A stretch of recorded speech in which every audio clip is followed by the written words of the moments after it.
Hey guys, tonight we read Taking a Gentle Stroll Through the Sunlit Streets of Eatonville, Florida, the place where Zora Neale Hurston's story truly begins. Picture this.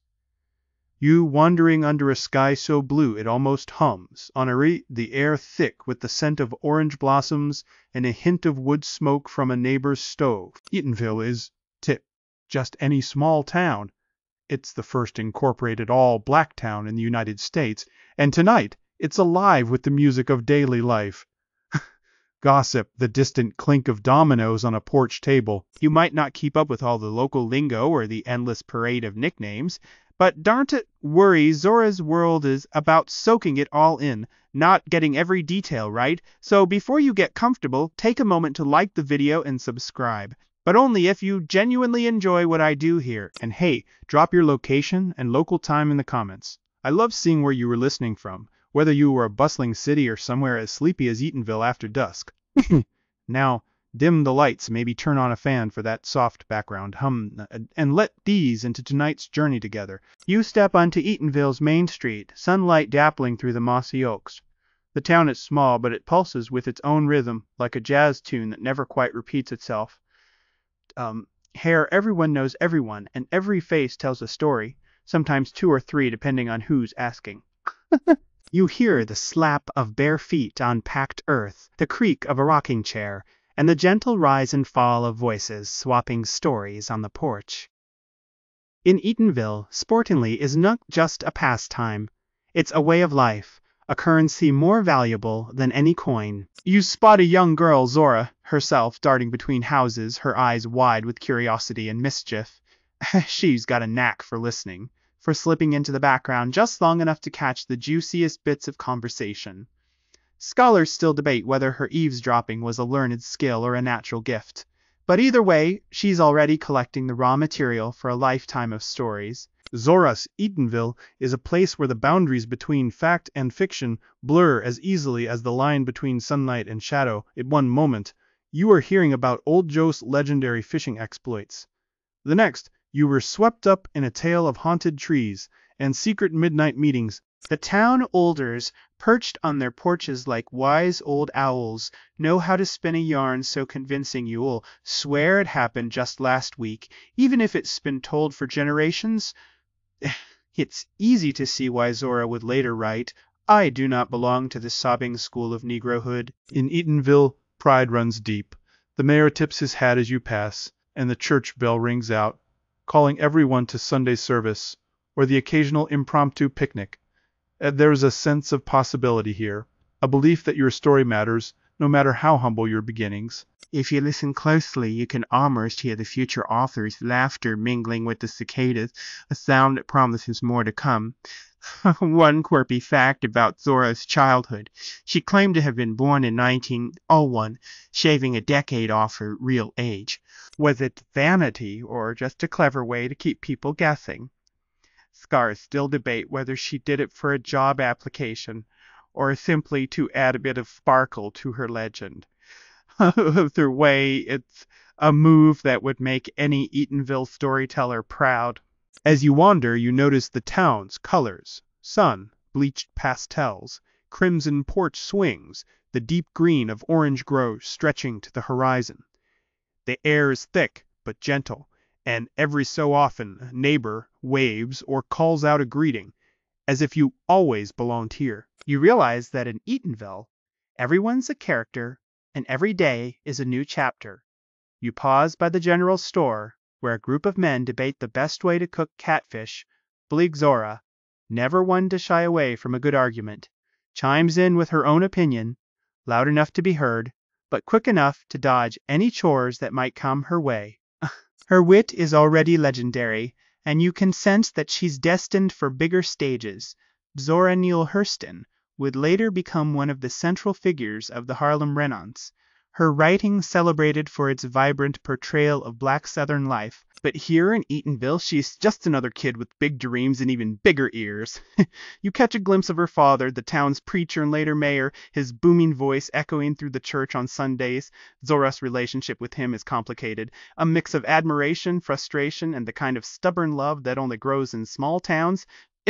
Scholars still debate whether her father's strictness pushed her towards independence or simply gave her more stories to tell.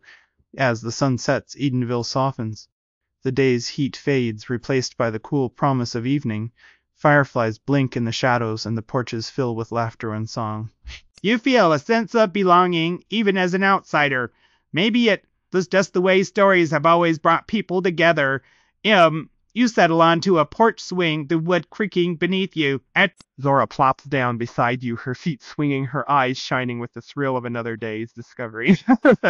She leans in, ready to share a secret or two. If you promise not to tell, you nod, and she grins, already plotting her next adventure. As the stars come out, you realize that Eatonville isn't just a backdrop for Zora's life. It's the foundation of her voice, the wellspring of her creativity. Every story she'll ever tell begins here in this sun-drenched, laughter-filled corner of the world. You'd still on that porch swing, the night air soft against your skin, when you notice how the world seems to shrink and expand at the same time in Eatonville. Here the porch is a stage, and every evening is a new performance. You watch as young Zora settles in among the grown-ups, legs dangling, eyes wide and hungry for stories. The porch is crowded tonight, neighbors, cousins, a stray dog or two, and always, always the storytellers. They lean forward, voices low and conspiratorial, then burst into laughter so loud it rattles the screen door. Zora's favorite seat is right in the middle of the action, wedged between two aunts who smell of talcum powder and peppermint. She's a sponge, soaking up every word, every sly wink, every exaggerated gesture. You get the sense that she's not just listening. She's memorizing, cataloging, already shaping these porch tales into something all her own. Scholars still debate whether Zora's gift for dialogue was innate or a direct result of these nightly performances, but you can practically see her future novels taking root right here, between sips of sweet tea and bites of cornbread. Tonight's story is about the time Old Man Jenkins tried to outsmart a raccoon that kept raiding his chicken coop. The tale grows taller with every telling. By now the raccoon is practically the size of a bear and twice as clever. Zora giggles, but she's also taking mental notes. The cadence of her neighbor's voice, the way her uncle's hands fluttered like birds when he gets excited, the way everyone leans in just a little closer as the story builds to its punchline. A well-known literary fact. Zora Neale Hurston authentic, musical dialogue. Her characters speak the way Eatonville's people speak, with all the humor. She would later say, "I have been in Sorrow's kitchen and licked out all the pots. Then I have stood on the peaky mountain wrapped in rainbows, with a harp and a sword in my hands. But before the rainbows and the harps there were these porches, these voices, these nights." You might be tempted to think it was all idyllic, but even in Eatonville, childhood isn't without its challenges. Zora's mother, Lucy, is the heart of the family. Gentle, wise, and endlessly encouraging, and she tells Zora to auspicize in the sun, a phrase that will echo through Zora's life and work. But her father, John, is a different story. He's stern, opinionated, and not exactly a fan of Zora's wild imaginations. Scholars still debate whether John Hurston's strictness was a necessary anchor, or a weight Zora spent her whole life trying to escape. One gulpy anecdote. Zora was notorious for her tall tales, even as a child. She once convinced her friends that she could talk to animals using nothing but a handful of peanuts and a very convincing squirrel impression. The jury's still out on whether the local wildlife was actually fooled, but the neighborhood kids were hooked. Eatonville's porches became her first audience, and you can almost hear the echoes of those early performances in her later work. As the night deepens, the stories grow softer, more intimate. Shema starts humming a hymn, and soon the whole porch is singing, voices blending in the humid darkness. Zora's head nods, heavy with sleep and dreams. You feel the gentle sway of the swing, the warmth of community, the quiet certainty that you are witnessing something precious. A moment that will shape a writer's soul. You look around and realize that every detail matters. The chipped paint on the porch rail, the way the moonlight glints off a mason jar, the low buzz of mosquitoes that everyone pretends not to notice. These are the building blocks of Zora's world. The raw material she'll turn into art. Scars still debate whether her genius lay in her ability to remember or her talent for invention, but in Eatonville, the line between memory and imagination is as thin as the screen door between porch and night. You catch Zora's eye, and she grins, a conspirator's grin, full of secrets and possibilities. She leans in, whispers something about a ghost that haunts the old mill, and you shiver, just a little, and you know it's a story, but for a moment you believe. The porch stories wind down, the grown-ups' laughter fading into the night. Zora's mother calls her inside, and you follow, the screen door squeaking softly behind you. The house is warm, filled with the smells of baking bread and wood smoke. Zora's room is small but cozy, her bed piled high with quilts. She pulls out a battered notebook, scribbles down a few lines. Maybe about the ghost, maybe about you, the silent guest on her porch. As you drift toward sleep, you realize that these nights, these porch stories, these moments of wonder, are the seeds of something extraordinary. Zora Neale Hurston is still just a girl in Eatonville, but already her imagination is reaching for the sun. The night in Eatonville is deep and still, but you sense a subtle shift in the air. The laughter from the porch lingers. But now there's a hush inside the Hurston house, a quiet that feels heavier than the fort humidity. You watch as Zora, once so buoyant, moves more softly her something that is there. It's the ache of early loss, settling over her world like a shadow. Was Zora's mother, Lucy, the woman who told her to umpakine at the sun, falls ill. The house, once filled with her gentle guidance and easy laughter, now echoes with worry. You see Zora hover by her mother's side, clutching her hand, trying to memorize every detail, the warmth of her voice, the way her fingers braid hair, the soft encouragement in her eyes. You might want to look away, but this is one of those moments that shapes a life, whether you're ready for it or not. Lucy's passing is a wound that never quite heals. Suddenly, the house feels too big, the world too uncertain. Zora's father, John, he marries quickly, and the new stepmother isn't exactly the nurturing type. You sense the tension in the air, the way Zora's laughter grows quieter, her stories edged with longing. Scholars still debate whether this period of upheaval fueled Zora's independence, or simply left her searching for home in every story she told. A well-known literary fact, Zora Neale Hurston's characters often grapple with loss, and the search for belonging agot in the Rise Virgin God. Yani's journey is as much about finding herself as it is about finding love. It's a theme that echoes Zora's own life, a restless wandering, a yearning for something just out of reach. But Zora is nothing if not resourceful. With her mother gone and her father distant, she bounces from relative to relative, sometimes welcomed, sometimes merely tolerated. You tag along as she scrambles for a place to sleep, a meal, a moment of kindness. And there's a certain resilience in her stride, a stubborn refusal to be defeated, even when the odds are stacked against her. Here's a quirky, lesser-known anecdote. Zora once worked as a maid for a traveling theatrical troupe. She swept stages, fetched costumes, and, whenever she could, slipped into the wing. Oh, way, a single line could hush a crowd or send them roaring with laughter. Scholars still debate whether this experience sparked her lifelong love of theater or simply gave her another set of stories to tuck away for later. You sense Zora's restlessness growing, a need to move, to do, to be more than just another orphaned girl in the South. Explore is a new mask, a new story to inhabit. You can almost hear her narrating her own adventures, turning every setback into a punchline, every disappointment into a lesson. But the world isn't always kind to a black girl with big dreams and no safety net. There are days when Zora goes hungry, nights when she sleeps wherever she can find a patch of quiet. Yet even in these moments you sense her curiosity burning bright. You find yourself marveling at her resilience.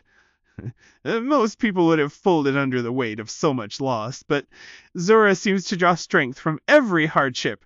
She's like one of those wild Florida orange trees, scrappy, stubborn, and determined to bear fruit no matter how rocky the soil. You catch her one afternoon, sitting on a dusty stoop, scribbling at a battered notebook. She's recording a story she overheard at the market, her handwriting looping and wild audacious. She pauses, looks up at you, and grins. You never know when you'll need a good story, she says, and you believe her. Ex-scholars still debate whether Zora's early hardships made her more empathetic or simply more guarded. Was her humor a shield or a way to connect with others who most known loss? A hearthrate you watch as she navigates each new home, each new town, always searching, always observing how there's a restlessness in her, a need to keep moving, to keep collecting stories like seashells on a distant shore. One night you find her staring up at the stars, her mind drifting far beyond Eatonville. She dreams of cities she's never seen, of stages she's never set foot on, of stories she hasn't yet told. You realize that for Zora, every loss is a doorway, painful, yes, but also a passage to something new again. Wonder how she keeps her spirit intact, how she finds joy in the midst of so much upheaval. The answer, you suspect, lies in her imagination. Even when the world feels small and cold, Zora's mind is a place of endless possibility. She invents new worlds, new friends, new adventures. She laughs at her own jokes, even when no one else is listening. As you drift with her through these restless years, you feel the tug of hope, a belief that somehow things will get better. Zora's journey is just beginning, and you were right there beside her, ready for whatever comes next. The world shifts again, and you find yourself standing with Zora on the bustling campus of Howard University. The air is crisp with possibility, and for the first time in a long while, you sense a spark of excitement in her step. A feeling that maybe, just maybe, she's found a place where her restless mind can finally stretch out and breathe. Howard is alive with energy. Students debating under ancient trees, professors striding past in flowing robes, and Zora is older than most of her classmates. Remember, she's trimmed a few years off her age to get here, but you never guess it from the way she throws herself into campus life. She's got that Eatonville confidence, that sly grin, and a knack for making friends in unlikely places. You watch her join the literary club, where she dazzles with her quick wit and knack for storytelling. Even here, among future doctors and lawyers, Zora is the one everyone wants to sit next to at lunch, just to hear what she'll say next. A well-known literary fact. Zora Neale Hurston co-founded the Hilltop Howard student newspaper and began publishing her earliest short stories and essays right here. Her voice is already distinct, bold, playful, deeply rooted in the rhythms of Black Southern speech. You hear echoes of those Eatonville porches in every line she writes. But Howard is just about books and classrooms. It's a crossroads, a place where Zora meets people who will shape the rest of her life. You see her trading barbs with Sterling Brown, another future literary giant. There's a sense of camaraderie here, a shared understanding that the world is changing, and they are going to be the ones to change it, and a one quirkus, lesser-known anecdote. Zora once entered a short story contest at Howard under a fake name just to see if her work would be judged fairly, and she won, of course, and then revealed her true identity with a flourish worthy of a stage magician. Scholars still debate whether this was a clever critique of bias or just Zora's way of keeping everyone on their toes. You wander with her through the library's hushed stacks, the smell of old paper and ambition thick in the air. Zora devours everything she can get her hands on: poetry, anthropology, folklore, even a little Greek philosophy for good measure. She's not just studying for exams. She's searching for the raw material that will fuel her own stories. You catch her scribbling notes in the margins, jotting down ideas for plays and essays that will one day light up Harlem's stages. But Howard isn't all smooth sailing.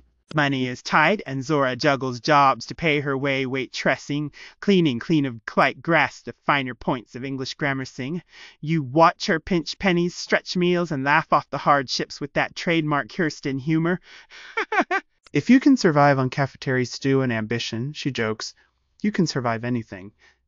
Scholars still debate whether these lean years taught her thrift or simply made her more inventive. You notice how Zora's style begins to evolve. Her stories are sharper now, more confident. She's less interested in pleasing her professors and more interested in capturing the music of real speech, about the quiet dignity of people often overlooked by the wider world. You sense that she's found her subject and her voice. There is a restlessness in her, though a sense that Howard is just the beginning. She listens to rumors of a creative explosion happening up north in a place called Harlem. Friends return from New York with wild tales of jazz clubs, poetry readings, and salons where artists and writers gather deep into the night. Zora's eyes light up at the thought, and you know it's only a matter of time before she packs her bags and heads for the next adventure. Before she leaves, though, you catch one last campus moment. Zora standing on the steps of Lownder's library, reading a poem to a small crowd. The words are simple but powerful, rooted in the language of home. The audience is rapt. For Zora, Stordalandly, Whiteroyly, is a way to pass the time. It's a way to claim her place in the world. As the sun sets over Howard, you sense that Zora is ready. She's gathered her stories, honed her craft, and found her people. The road ahead won't be easy, but she's never been one to shy away from a challenge. You feel the excitement building, the sense that something extraordinary is about to begin. You take one last look around the campus, the trees glowing gold in the evening light, and follow Zora as she turns her face north, toward Harlem, toward destiny, toward the next chapter in her remarkable journey. You're on a train now, the world rushing past in a blur of fields and city lights, as Zora Neale Hurston leans against the window, her eyes full of dreams and anticipation.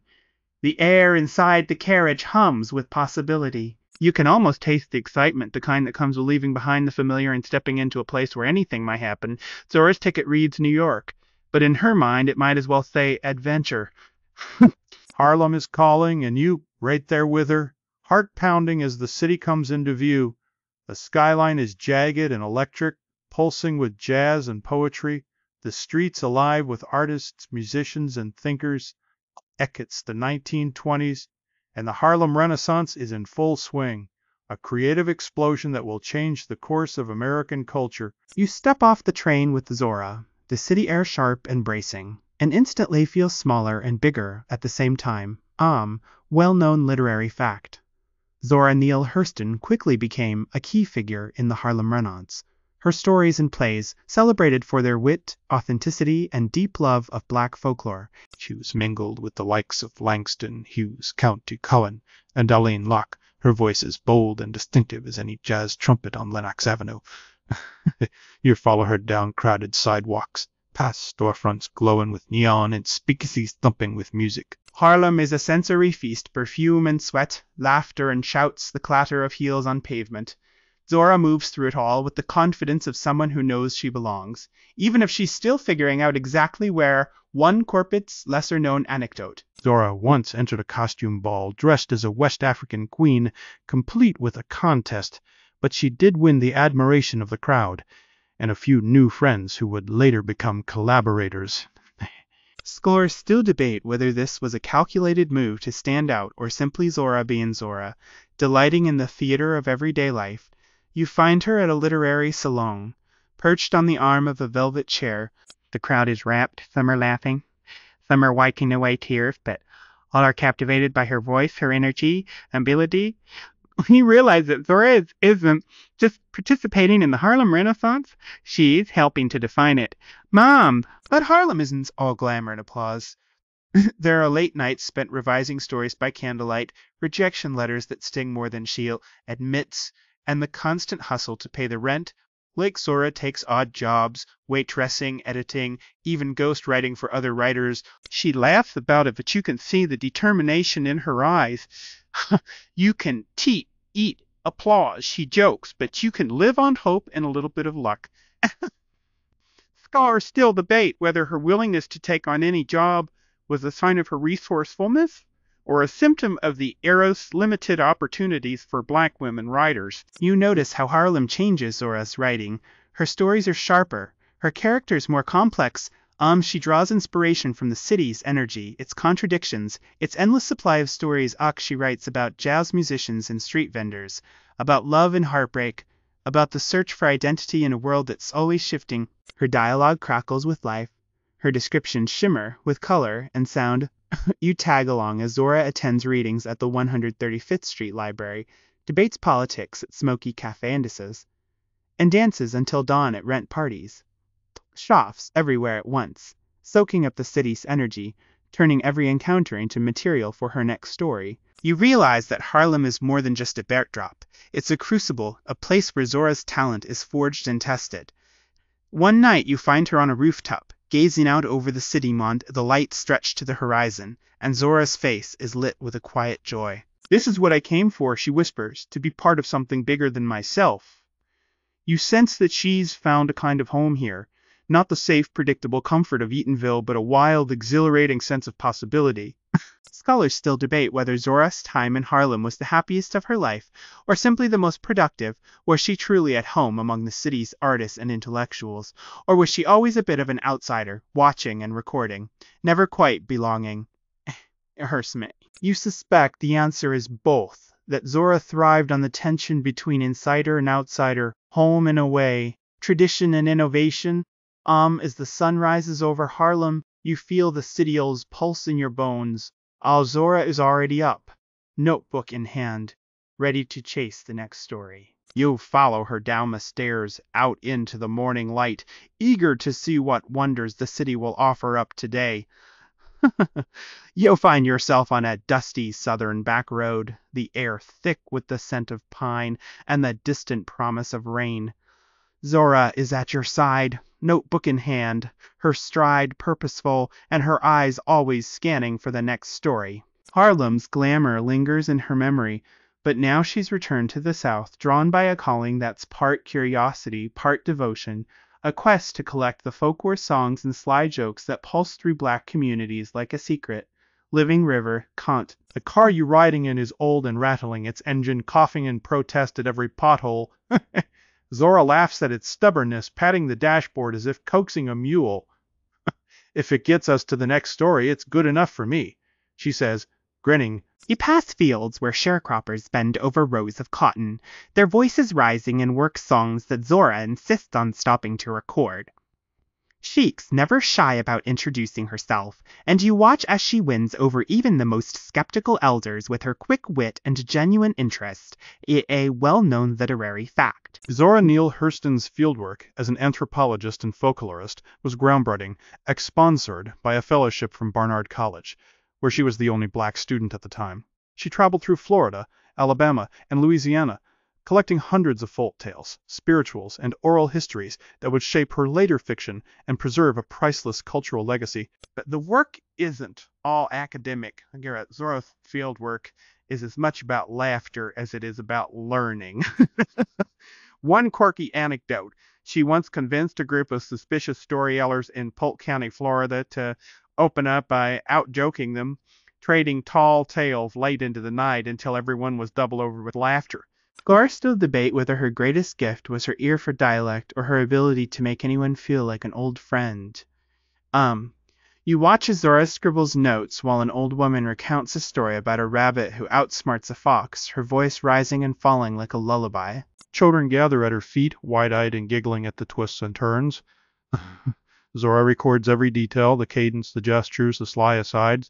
Knowing that these moments are as fragile as morning dew, she's determined to capture them before they vanish forever. You tag along to juke joints where blues musicians play guitar with bottlenecks and sing of heartbreak and hope. Zora listens, sometimes joining in with a harmony or a quick clap.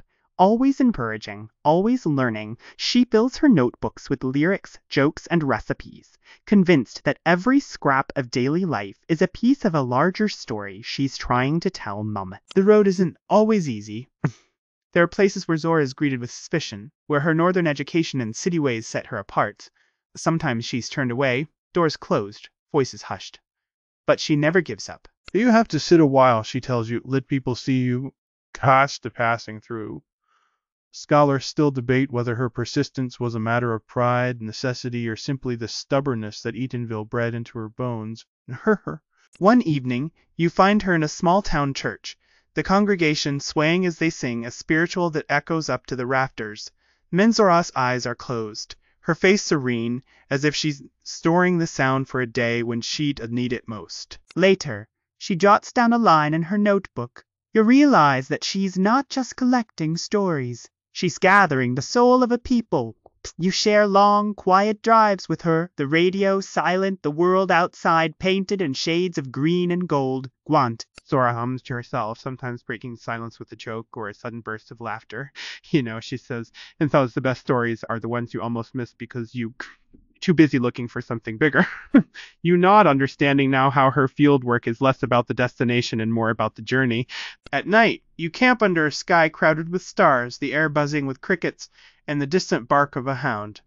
Zora tells you ghost stories, her voice low and teasing, and you find yourself glancing over your shoulder just in case She laughs, delighted at your discomfort, and you realize that she's as much a performer as a collector. Scholars still debate whether Zora's folklore collections, like Mules and Men, are pure anthropology or something more, a blend of fact and fiction, memory and invention, that only she could create. You suspect the answer lies somewhere in the laughter that lingers after the story ends. As dawn breaks, you pack up and hit the road again, dust swirling behind you. Zora's notebook is a little fuller, her smile a little wider. You sense that she's found something precious out here on these southern roads, a sense of belonging, a wellspring of inspiration, and 1,000 stories still waiting to be told. You're back in Harlem now, the southern dust still clinging to your shoesum, but the city's energy quickens your step. Zora is at your side, her notebook brimming with stories. The air is crisp with autumn, and the city feels like a stage set for something big. You can sense it. Zora is about to make her literary debut, and you are here to witness the quiet triumphs and the gentle ripples she sends through the world of letters and with. Zora, first stories and plays begin to find their way into print. You watch as she pores over proofs in a cramped apartment, the radiator hissing and the streetlights painting golden bars across the floor. Her early work, like the short story drenched in light, is filled with the humor, warmth, and sly wisdom she learned on Eatonville's porches. But, well-known literary fact, Drenched in Light was published in 1924 in a Rarity magazine, earning Zora her first real recognition and setting her on the path to literary stardom. But success doesn't come with a parade. There are no ticker tape celebrations, just a quiet thrill as Zora opens an envelope and sees her name in print. She grins, waves the magazine in your direction, and does a little dance around the kitchen table. Not bad for a girl from Eatonville, she jokes, her voice full of pride and just a hint of disbelief. You join in, spinning around until you both dizzy with laughter. One quirky, lesser-known anecdote, Zora once submitted a play to a Harlem theater under a friend's name, just to see if it would be judged differently. When the play was accepted, she revealed herself with a flourish, and the director could only laugh and shake his head. Scholars still debate whether this was a clever critique of bias in the arts or just another example of Zora's playful spirit. You notice how the critics respond to her work. Some praise her for capturing the authentic voices of Black Southern life, while others grumble about her use of dialect and folklore. Too folksy, one reviewer sniffs, while another calls her style revolutionary. Zora reads the reviews with a shrug, more interested in the stories she still wants to tell than the opinions of strangers. Scholars still debate whether her commitment to dialect was an act of defiance or simply a deep love for the way her people spoke. You tag along as Zora attends readings in salons, sometimes the star, sometimes just another face in the crowd. She listens as other writers share their work, her laughter ringing out at every clever turn of phrase. You can see her soaking it all in, filing away ideas for her next story or play. She's never content to rest on her laurels. There's always another tale to chase, another character to bring to life. The city is alive with possibility, but Zora's heart is never far from the South. She writes letters to friends back home, asking for news and gossip, for recipes and riddles. Ghibli-esque, personal, and universally resonant. You sense that for Zora, writing is a way to bridge the distance between worlds, to bring Eatonville's porch stories to Harlem's bright lights. One evening, you find her at her desk, a single lamp illuminating the page. She was working on a new story, her pen moving quickly, her brow furrowed in concentration. You watch as she pauses, taps her chin, and then scribbles out a line, replacing it with something sharper, funnier, truer. The room is quiet, except for the scratch of her pen and the occasional muttered joke of chaps. If only critics had to write their own stories, she says. And you both laugh, the tension dissolving into the night. Scholars still debate whether Zora's early successes gave her the confidence to take bigger creative risks, or simply made her more determined to stay true to her voice. You suspect it, Miss Both, that every quiet triumph is a stepping stone, every gentle ripple a sign of deeper currents at work. As dawn creeps through the window, Zora sets down her pen, stretches, and looks at you with a satisfied smile. On to the next one, she says. And you know she means it. The journey is just beginning, and you lucky enough to have a front row seat. You slip into a Harlem evening, the city's pulse softer now, as lamplight spills onto brownstone steps and laughter drifts from open windows. Zora is in her element, moving through the night with a story always at the ready. Tonight, you, invited to one of those legendary Harlem salons, a gathering of writers, artists, and thinkers who are shaping the future with every word and brushstroke. The apartment is crowded, the air thick with cigarette smoke and the scent of strong coffee. Langston Hughes is there, his laughter booming as he teases Zora about her latest escapade. Elaine Locke leans in, eager to debate the finer points of folklore, like you find yourself wedged between a jazz pianist and a poet, both hanging on Zora's every word as she recounts a tale from Eatonville involving a runaway mule and a very surprised preacher of Rameau. The room erupts in laughter, and you realize that Zora is the gravitational center of the night. Her wit is sharp as her smile. Zora and Langston Hughes were famously close, collaborating on the play Mule Boned. Their friendship was the talk of Harlem, their banter legendary.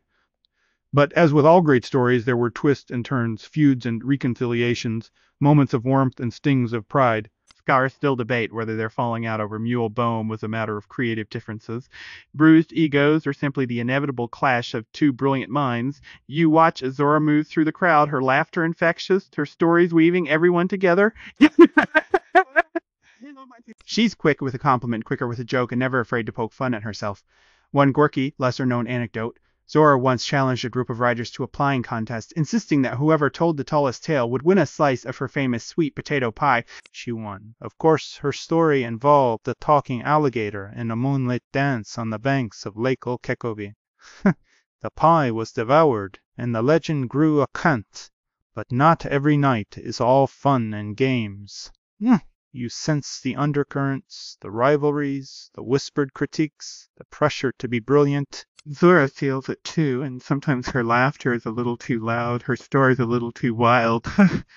She and Langston argue over the direction of their play, each convinced they know best. The room grows tense, the air charged with unspoken words. Scholars still debate whether Zora's outspokenness was a shield or a sword, a way to protect herself or a way to challenge those around her.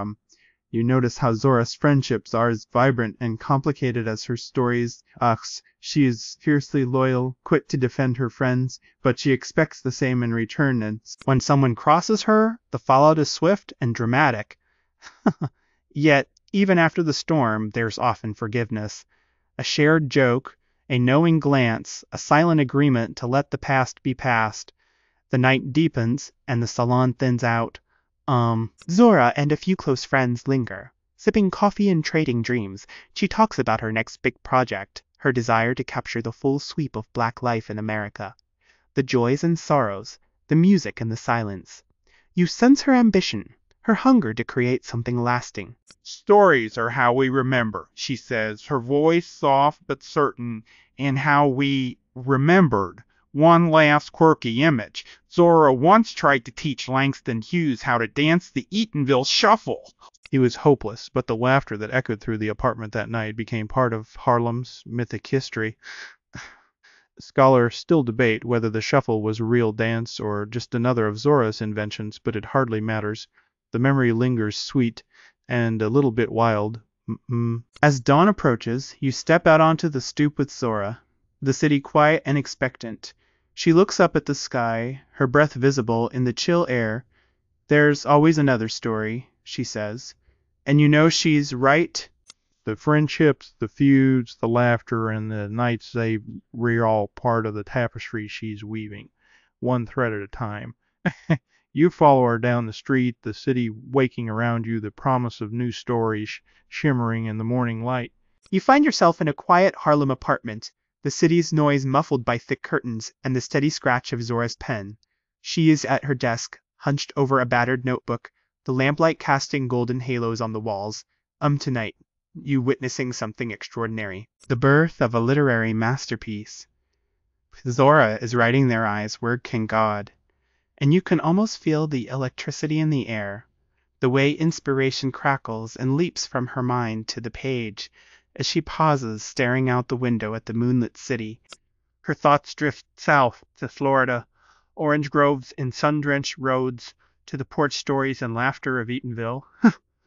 You sense her longing, the way she reaches back through memory and time to find the heart of her novel. Scholars still debate whether the character of Janie is based on Zora herself, or on the women she grew up admiring. But one thing is clear. This story is personal, a love letter to the world that shaped her, a well-known literary fact.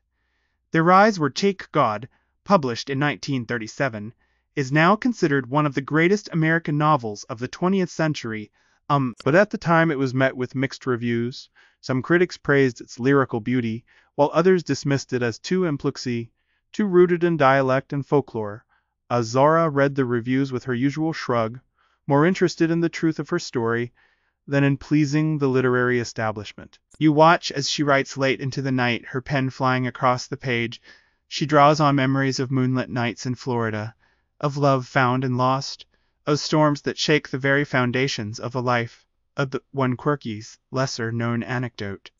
Zora wrote much of Their Eyes Were God in just 7 weeks, fueled by a whirlwind trip to Haiti and a heartbreak she refused to let define her. She joked later that the book was upspritten under the pressure of a hurricane, both literal and emotional. Scholars still debate whether the speed of her writing was a sign of genius or simply a necessity, given her financial and emotional circumstances. You sense the novel taking shape, each character springing to life with Zora's trademark humor and empathy. A journey from a sheltered girl to a woman who finds her own voice is as much about self-discovery as it is about love. Zora pours her own longing, her own joy and pain into every line.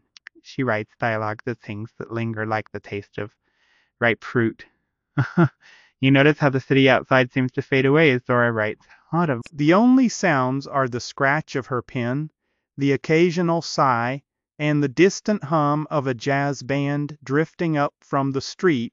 She's lost in the world she's creating. And you right there with her, feeling the heat of the Florida sun, the cool rush of river water, the ache and hope of Yanya's heart.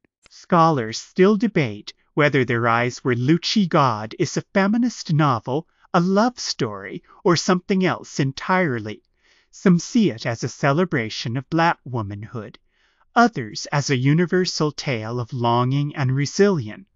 And Zora herself said she wrote it for all the people who never had a chance to speak. You sense that for her, the labels don't matter. What matters is the truth of the story, the music of the language, the power of a woman finding her voice. As dawn creeps through the window, Zora sets down her pen, exhausted but triumphant. She was full of that oldest human longing, self-revelation. You feel the weight of those words, the way they echo through time and space, reaching out to anyone who's ever searched for their own story. One last, gentle moment. Zora closes her notebook, stretches, and smiles at you. You never know which story will last, she says. But you write anyway.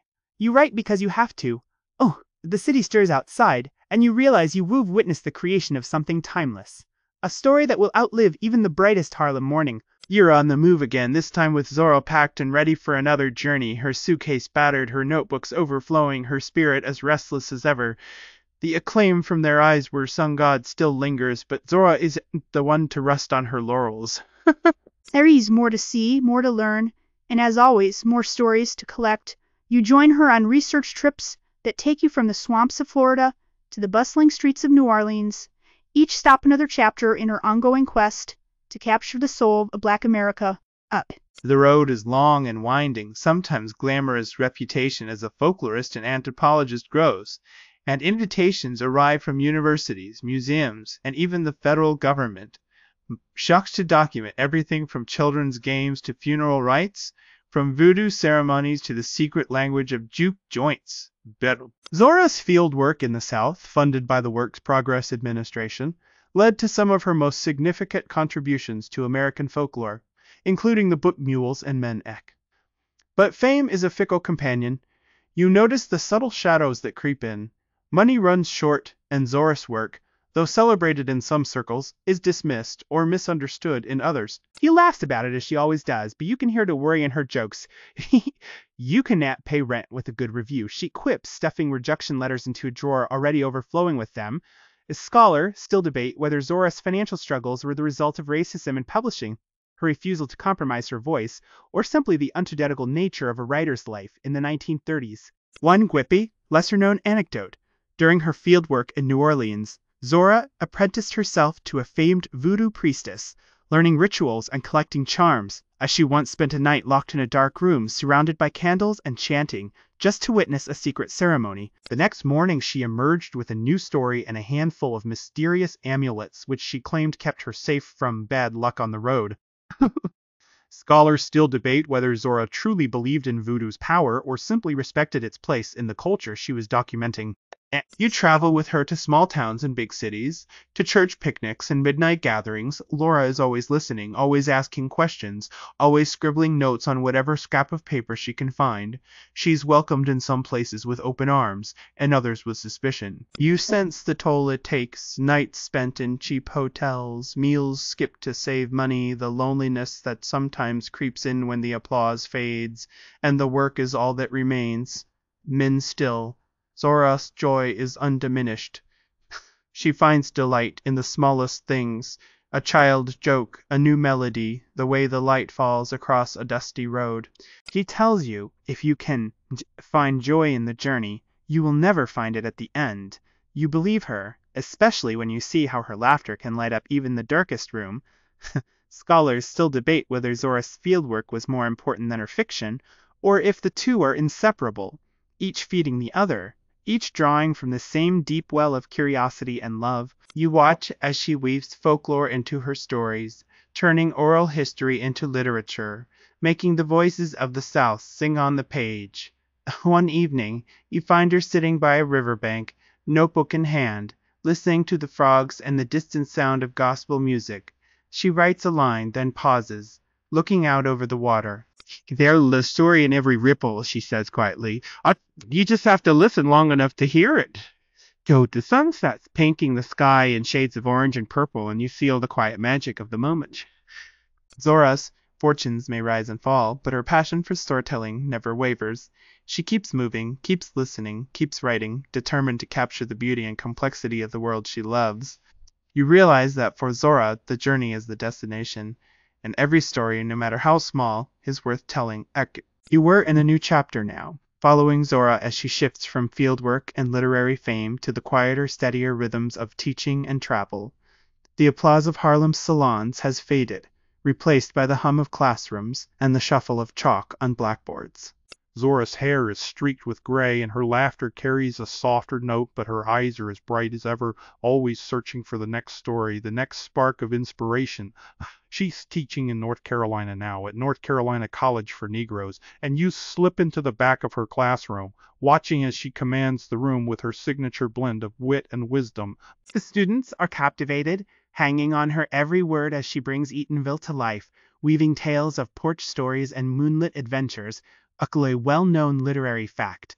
Zora Neale Hurston taught at several historically black colleges, including Bethune, Cookman College, and North Carolina College, inspiring a new generation of writers and thinkers with her passion for storytelling and her deep respect for black culture.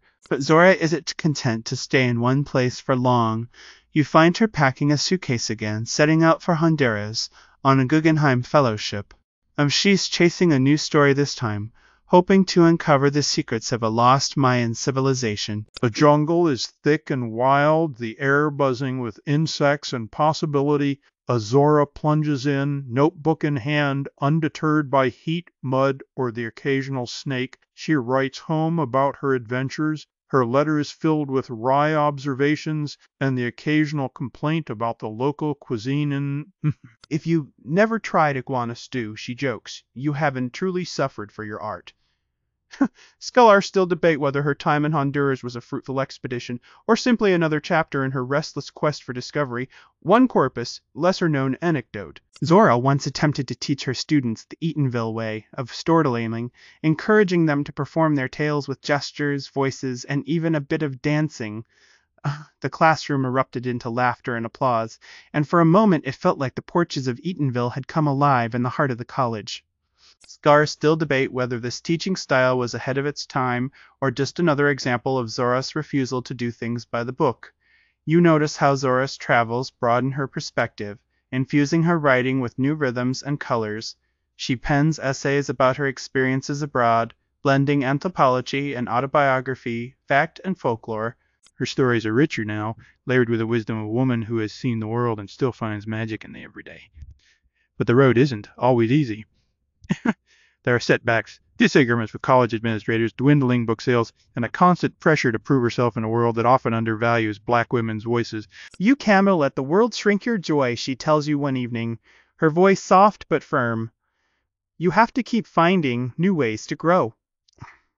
Scholars still debate whether Zora's later years were a time of decline or quiet triumph. Was she fading into obscurity or simply choosing a different path, one less crowded but no less meaningful? Arth means you suspect it's both.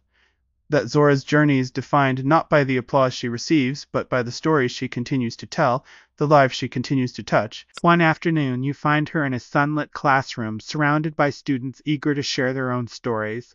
Zora listens intently, offering encouragement, laughter, and the occasional gentle correction. She's passing on her legacy now, planting seeds that will bloom long after she's gone. As the sun sets, you walk with her through the quiet campus, the air filled with the scent of magnolia and possibility. Zora smiles, her step slow but sure. Every place has a story, she says, and every story is worth telling. You realize that, for Zora, teaching and traveling are just new ways to keep the adventure alive. The world may have changed, but Zora's spirit endures, joyful, curious, and always ready for the next chapter. You sense a quieter resolve in Zora now, a kind of inner steel that's been tempered by years of both triumph and disappointment. The applause has faded. The bright lights of Harlem are distant memories, but Zora's spirit remains undimmed, some private, and you walk beside her as she navigates the later years of her life, marked by both resilient and unseen struggles. Excellent. There allows a certain hush to these days, as Zora is living in Florida again, in a small cottage near Fort Pierce. The world outside has changed. Wars have come and gone, new voices fill the airways, and literary fashions shift like the tides. Yet inside her home, Zora's world is still alive with stories, laughter, and the gentle clatter of her typewriter keys. She writes for local newspapers, teaches when she can, and never stops collecting the tales that drift in on the humid breeze. Well-known literary fact. Zora Neale Hurston spent her later years in relative obscurity, working as a substitute teacher and a maid to make ends meet, and many in the literary world seem to forget her. But Zora never forgot herself or the power of her own voice. You see her face prejudice and misunderstanding, not just from the wider world, but sometimes from her own community. Her refusal to write protest fiction, or to fit neatly into anyone's expectations, makes her a target for criticism. The scholars still debate whether Zora's independence was a brave stand or a lonely path. Was she ahead of her time, or simply out of step with it? You watch as she shrugs off the judgments, her pride intact, her laughter undimmed. Lesser-known anecdote, Zora once wrote a letter to the editor of a local paper, defending herself against rumors that she was destitute and alone. She insisted she was too busy living to worry about dying, and invited anyone who doubted her to come by for a cup of coffee and a good story. The invitation was classic Zora, defiant, warm, and just a little bit mischievous. You notice the toll that years of hard work and harder living have taken. Zora's health falters at times, and the cottage is sometimes chilly in winter, food a little scarce. But she finds comfort in small rituals, brewing strong coffee in the morning, tending to her garden, and walking to the river bank to watch the herons glide across the water. She greets neighbors with a wave and a joke, always ready to trade a story for a smile. Scholars still debate whether Zora's later writings, her journalism, her essays, her letters, are as important as her novels and folklore collections. Some say they reveal a new side of her, sharper, more political, more willing to speak truth to power. Others see them as the work of a woman fighting to stay afloat in a world that too often overlooks its brightest voices. You suspect both are true, and that Zora's greatest strength is her refusal to be silenced no matter the odds. One evening you find her at her desk, writing by lamplight. The room is quiet except for the steady tap of her typewriter, and the distant chirp of crickets. She pauses, looks up at you, and smiles. She says, "I've always believed that joy is a kind of rebellion. If you can laugh, you can survive anything." You realize that for Zora, every story is an act of resistance, every joke a small victory. You walk with her through these quieter years, feeling the weight of her solitude, but also the lightness of her spirit. Zora's battles are often unseen, fought in the margins of letters, in the spaces between published stories, in the quiet dignity of a woman who refuses to give up on herself or her art. Zora leans back, her eyes fixed on the stars. "The world keeps turning," she says, "and so do I. You sense her peace, her resilience, and the unbreakable thread of joy that runs through her life, no matter how dark the night." You feel a gentle stirring in the air, a sense that something long overlooked is about to be rediscovered. Zora's cottage is still quiet, her days marked by routine and her nights by the soft lull of Florida crickets. But beyond her doorstep, a new generation is beginning to listen. And the world, it seems, is waking up to the legacy Zora Neale Hurston left behind, and you here to witness her slow, joyful return to the spotlight. It starts with a letter, a phone call, a question from a young writer or scholar who stumbled across an old copy of Their Eyes Were Jingad in a dusty library. The book, once out of print, is passed from hand to hand, its pages dog-eared and underlined. Will you watch as conversations spark in college classrooms, as readers marvel at Zora's wit, her warmth, her ability to capture the music of black Southern life? A well-known literary fact. In the 1970s, Alice Walker, herself a celebrated author, led the charge to revive Zora's work, famously locating her unmarked grave and placing a headstone that read, "Aegeans of the South." You sense the excitement growing. SCAR organize conferences, students write essays, and suddenly Zora's books are back in print, her name spoken with reverence and delight. There is a sense of wonder, a collective realization that something precious was almost lost. Scholars still debate whether Zora's revival was overdue justice or simply the result of changing literary tastes. But you know that her stories have always been waiting, patient, resilient, and ready to bloom. One grumpy, lesser-known anecdote. When Alice Walker visited Zora's grave, she brought with her a marker and a bouquet of wildflowers. The two women, one living, one gone, seemed to share a moment of sullen understanding, as if Zora's spirit was smiling at the recognition, the long-awaited acknowledgement of her genius. Some say the wildflowers took root and flourished, a quiet testament to the power of remembrance. You notice how Zora's legacy grows, not just in academic circles, but in the hearts of everyday readers. Her books are taught in schools, her quotes shared on social media, her stories adapted for stage and screen. Young writers, especially black women, find inspiration in her courage, her humor, her refusal to be anything but herself. You see Zora's influence everywhere, in the way people talk about home, about identity, about the magic hidden in ordinary lives. Scholars still debate whether Zora's work is best understood as folklore, fiction, or something entirely new. A genre all her own, Akant.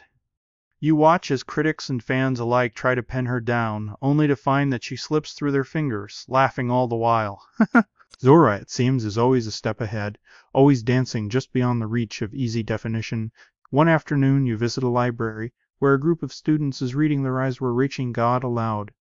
Their voices rise and fall, echoing the rhythms of Eatonville, the laughter and longing that shaped Zora's world. You realize that her stories are alive, growing, changing, finding new life in every reader who falls under their spell.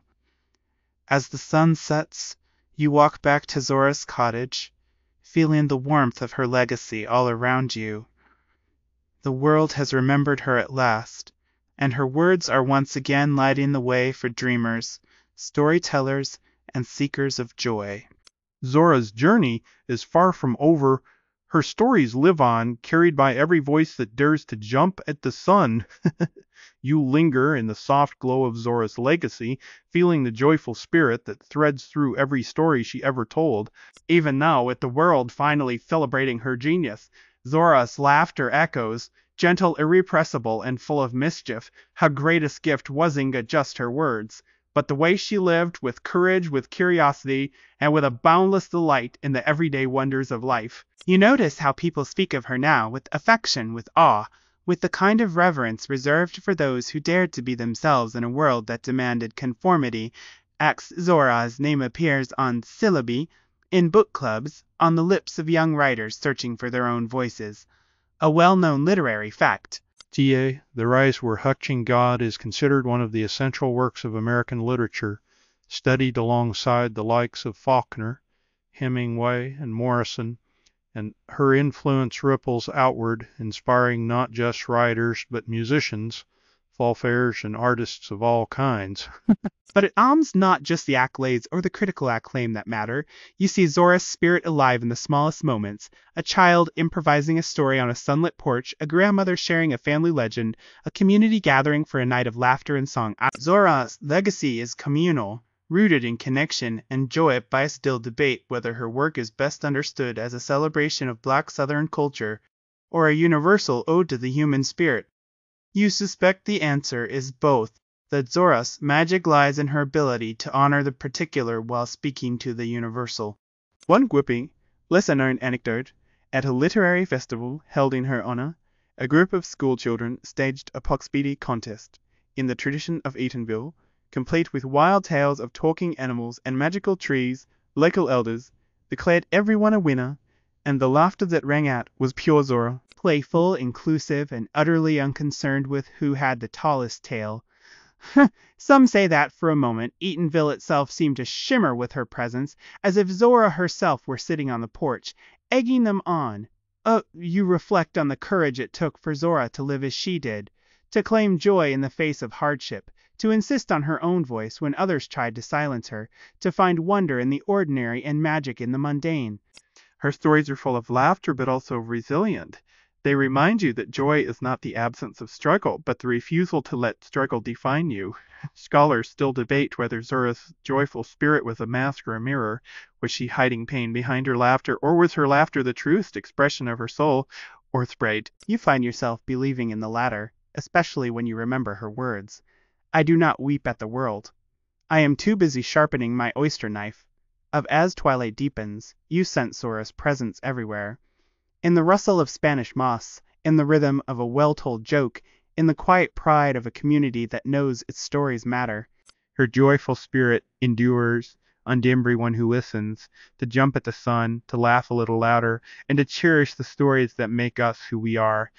You find yourself once more in Eatonville, the sun dipping low and the air tinged with the golden hush of evening. The town is quieter now, but its porches are still alive with gentle laughter, the scent of orange blossoms drifting on a soft breeze. You walk these familiar streets, feeling the pulse of stories beneath your feet, every corner echoing with Zora's spirit. It's as if time folds in on itself here, past, present, and future mingling in the twilight. You settle onto a porch swing, its wood worn smooth by generations of storytellers. The sky above is painted in shades of lavender and rose, and the first stars begin to twinkle. You hear the distant hum of a fan, the rustle of leaves, and the low murmur of voices drifting from open windows. Eatonville is peaceful, but never silent. There's always a story in the air, waiting to be caught. Well-known literary fact: Eatonville was not just Zora's birthplace, but the wellspring of her imagination.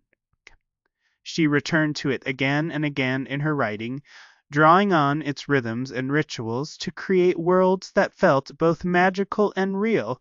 Her love for this place shines through in every page, a testament to the power of home, memory, and belonging. Tonight, you sense Zora's presence beside you, her laughter bubbling up as she leans in to share one last tale. She tells you about the time she tried to outdance the mayor at a town picnic, her feet flying, her skirt swirling, the crowd cheering her on. She lost her shoe, but not her pride, and the story grew taller with every retelling. Scholars still debate whether Zora truly won that dance-off or simply charmed the judges with her wit. But in Eatonville, the truth is always a little slippery and a lot more fun. One quirky, lesser-known anecdote. Zora was known to sneak out at night as a child, slipping past sleeping grown-ups to join the older kids for midnight storytelling sessions by the lake where she returned at dawn, her pockets full of pebbles and her mind full of tales, ready to spin new yarns for anyone who would listen. Some say those nights by the water were where she first learned the magic of words, the way a story, told just right, could make the world shimmer.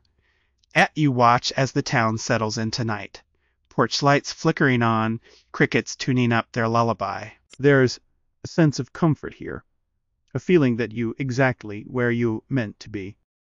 Zora, stories swirl around you, tales of love and laughter, of resilience and joy, of the quiet magic hidden in everyday life.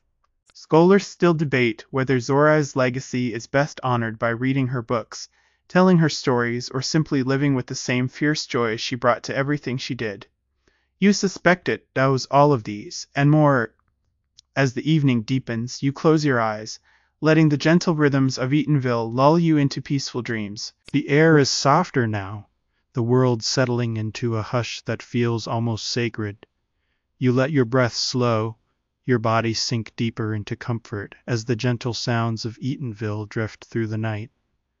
The porch swing rocks in a slow, soothing rhythm, each creak a quiet heartbeat, each sigh of the breeze, a gentle caress. You picture Zora, stories floating on the air, each one a firefly, glowing softly, lighting the darkness with warmth and wonder.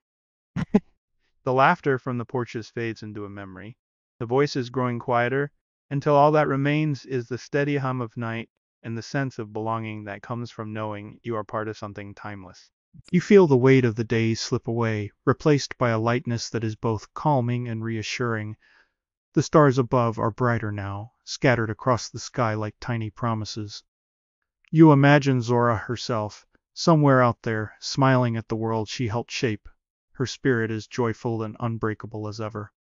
Let your thoughts drift, gentle and unhurried, through the stories you've heard tonight.